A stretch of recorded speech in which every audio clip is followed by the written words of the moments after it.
উঠবো না।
সমস্যা কি হয়েছে?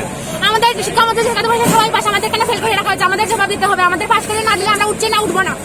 আমাদের পাশ করে দিতেই হবে। শিক্ষা মন্ত্রী জবাব চাই, জবাব দাও। কতদিন স্টুডেন্ট মানে ফেল করেছে? অনেকটা স্টুডেন্ট ফেল করেছে, সবার কথা তো আমরা দেওয়া যাচ্ছে না। অনেকটা স্টুডেন্ট নাগরিক শিক্ষা প্রতিষ্ঠানের হোস্টেলের সব ছাত্ররা আমাদের স্কুলে অনেক ছাত্রীরা ভালো ভালো স্টুডেন্টরা ফেল করে। কিভাবে এটা হয়? 500-এর মধ্যে 700 মার্ক কিভাবে আসে? শিক্ষা মন্ত্রী দেখাতে বলছে পরীক্ষা হয়নি, তাহলে আমাদের ফেল দেওয়া হয়েছে কেন? পরীক্ষা না হয়ে কিভাবে 100% মার্ক আসে? সবাই কিভাবে 100% মার্ক পায়? জবাব চাই, জবাব দাও।